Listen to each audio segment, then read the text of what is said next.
Hi there, my name is Grant Imahara, and I'm one of the hosts of Discovery Channel's Mythbusters. I'm also an electrical engineer, a robot builder, and, oh yes, a former FIRST mentor. I'm here to talk to you today about the importance of design. Look, I know what the first season's like. It's intense. Everyone wants more time, right? Well, you don't get more time. No, you don't. But through design, you can make better use of the time that you have to be more efficient and get more done. Now I know it's tempting to just grab a piece of aluminum and start building the first thing that pops in your head. I know, I have. But this really only works for very simple challenges.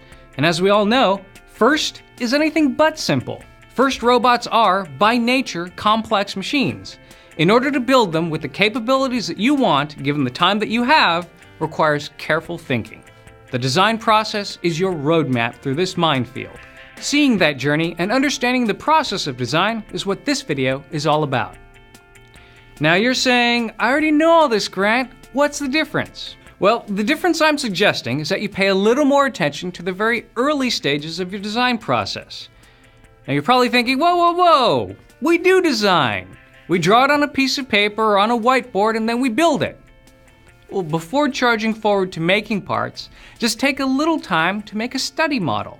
It can be in the computer using CAD, computer-aided design, or it can be popsicle sticks and paper towel tubes. It doesn't matter what you use, as long as it helps you work out the problems. Because, let's face it, making a part over and over and over again is not only frustrating, but also very time-consuming. You know what I mean. You make a part, you test it, you take the assembly apart, put it on the drill press, drill a new hole just a little bit further, put it back together. Rinse and repeat. In the end, you've got something that looks like a piece of Swiss cheese rather than a robot part. By using a model to test your ideas before making parts, you'll save materials and time. What?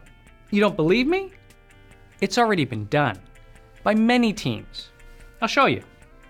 Within FIRST, there are hundreds of instances of great design, but today we're going to focus on one notable example of excellent robot design. Team 111, Wildstang, and their lifting arm. This is their design story. Step 1, define. Understanding the problem. The challenge was to pick up an inner tube from the floor and lift it up 8 feet using a mechanism that was limited to an initial height of only 5 feet. Their design needed to be strong, lightweight, and controllable. These requirements and constraints defined the problem that they had to solve.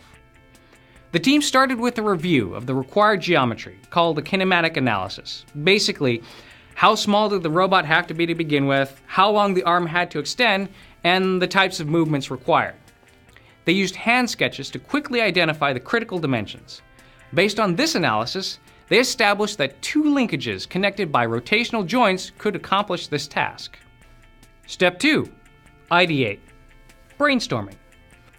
As a result of their discussions and brainstorming sessions, the team decided to model their robot arm on a human arm. The robot arm would rotate along 2 axes at its shoulder and along a single axis at its elbow.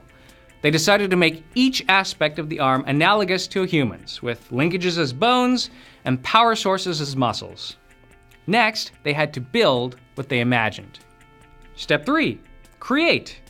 Building. Team Wildstang used the CAD approach, building their arm in the virtual sense, in the computer. But as I mentioned, you can use whatever you want to make your models. They divided the arm into its major components, the shoulder, the upper arm, and the forearm/gripping system, and assigned each part to a different subteam.